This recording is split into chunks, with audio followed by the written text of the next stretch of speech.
আসসালামু আলাইকুম। আজকে আমি চলে আসছি আহসান মঞ্জিল। চলুন আজকে আহসান মঞ্জিলকে এক্সপ্লোর করা যাক।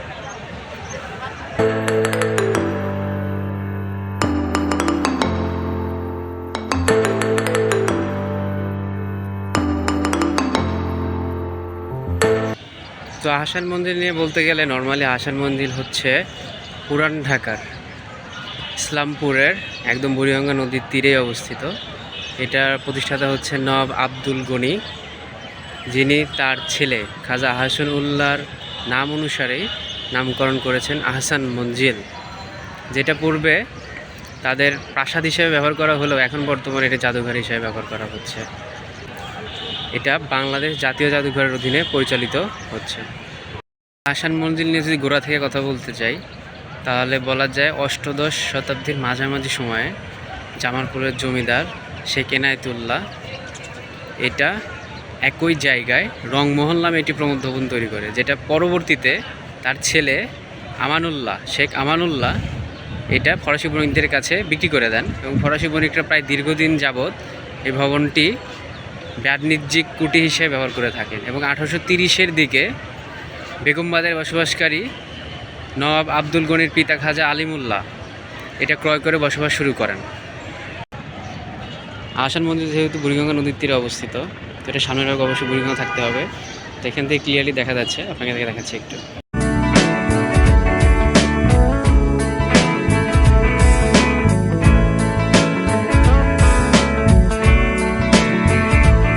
এই বাসভবনকে কেন্দ্র করে Nawab Abdul Gani Martin and company নামক একটি ইউরোপীয় প্রতিষ্ঠানকে দিয়ে একটি মাস্টার প্ল্যান তৈরি করান, যেটার প্রথম ইমারতটা ছিল হচ্ছে আহসান মঞ্জিল, যেটার কাজ 1859 সালে শুরু হলেও এটার কাজ শেষ হয় হচ্ছে 1872 সালে। আমার পিছনে রয়েছে ওই যুগে নির্মিত যে ভবনটি, সেটা হচ্ছে রংমহল, এবং এটার পাশেই রয়েছে যেটা অন্দরমহল হিসেবে ব্যবহার করা হতো।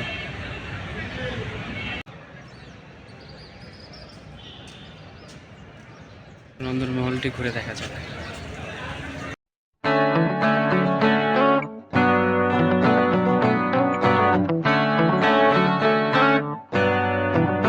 যাচ্ছি দোতলায়, এখানে বিশেষ কিছু রাখা আছে যেটা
এখানে অ্যাকচুয়ালি ভিডিও করা নিষেধ, তারপরও যেটা করতেছে এটা অনেক বেশি হয়ে যাচ্ছে, দেখলে সমস্যা হবে।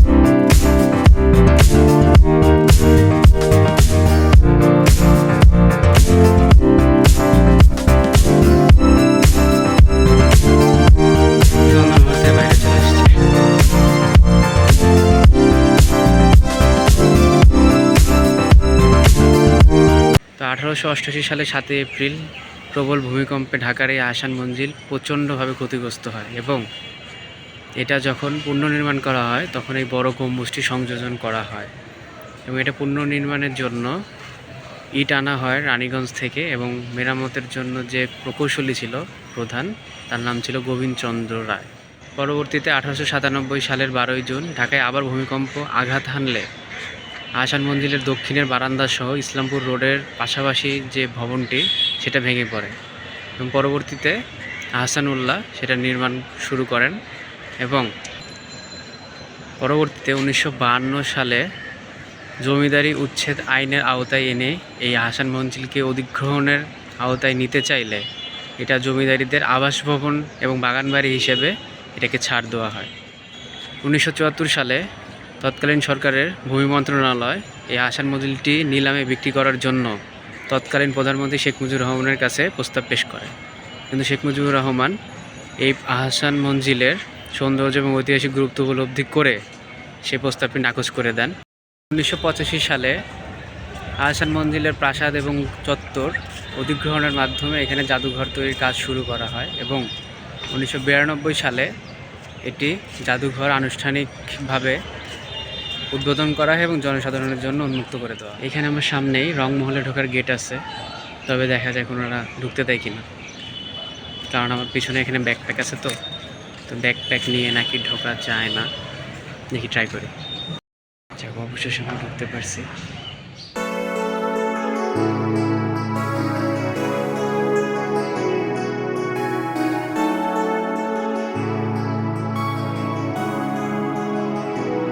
রংমহলটা আসলে আরেকটু বেশি কাট দেওয়া, সো আমি চেষ্টা করবো বাকিগুলো কোনোরকমভাবে দেখানো।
গেছি, একটু বসছি, রেস্ট টেস্ট নিই, তারপরে দোতলায় যাই, একটু লাস্ট ফিনিশিং।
বাইরে